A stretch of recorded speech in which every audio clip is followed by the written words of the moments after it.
le monde, alors cette vidéo c'est la suite d'une autre vidéo, donc je vous invite à cliquer sur l'écran si vous ne l'avez pas encore vue pour que vous compreniez mieux le sujet de cette vidéo. Et si vous venez de l'autre vidéo, eh bien voici donc le maquillage de la sorcière de Blanche-Neige que je vous ai promis.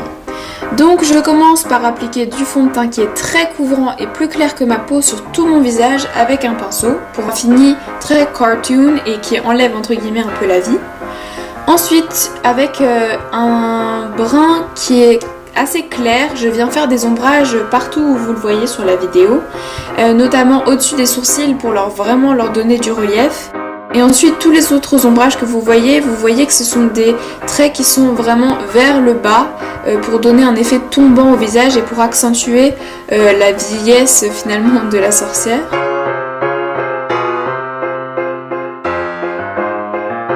Et ensuite, je fais le dessous des yeux pour donner vraiment l'effet que j'ai des grosses poches et aussi au-dessus de la paupière pour donner vraiment l'impression que j'ai une paupière tombante.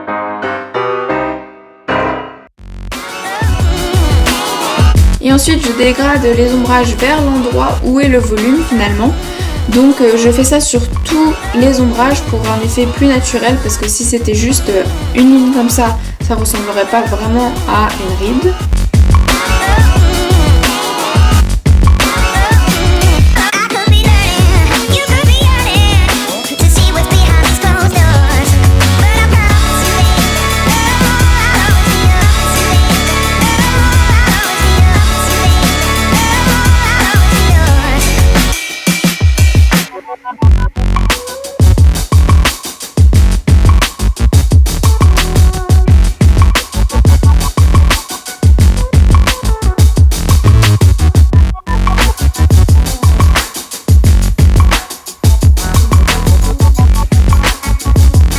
Ensuite, je prends un fard blanc pour les lumières. Au début, j'ai essayé avec une éponge, mais ça marchait pas du tout. Donc finalement, j'ai fait avec mon doigt pour vraiment accentuer beaucoup plus les lumières et vraiment donner du relief. Donc ça, je le mets vraiment partout où il y a un ombrage. S'il y a un ombrage, c'est forcément qu'il y a une lumière. Donc je le fais au-dessus du sourcil, encore une fois pour lui donner du volume. En dessous de l'œil pour faire l'effet d'une poche. Au-dessus de l'œil pour faire une paupière tombante. Sur la joue, etc. Toutes les lumières sont des lumières encore une fois qui vont vers le bas pour vraiment montrer le fait qu'on est vieux.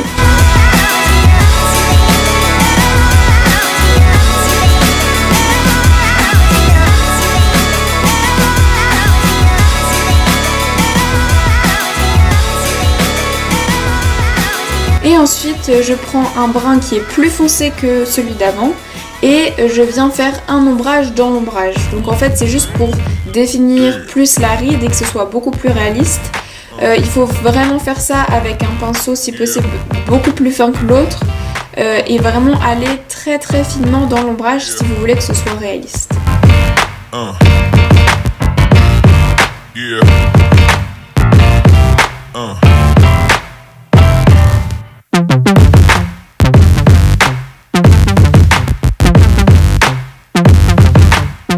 Et ensuite, encore une fois, je viens le dégrader, mais je le fais sur un espace qui est beaucoup moins large que le brun clair, évidemment, parce que sinon ça recouvrirait, ça servirait à rien. Donc je viens le fondre doucement pour que ce soit réaliste, mais pas trop non plus. Comme on le voit sur la photo que j'ai mise, les sourcils de la sorcière sont vraiment très foncés, c'est pour ça que j'ai pris de la poudre noire, enfin du fard à paupières noir, et sont très très arqués.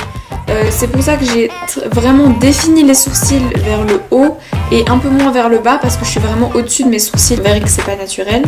Je fais une pique vers l'extérieur et je repique un peu vers l'intérieur pour encore une fois donner l'effet de pli, mais il va falloir que je mette une lumière dessus pour que le pli se fasse vraiment.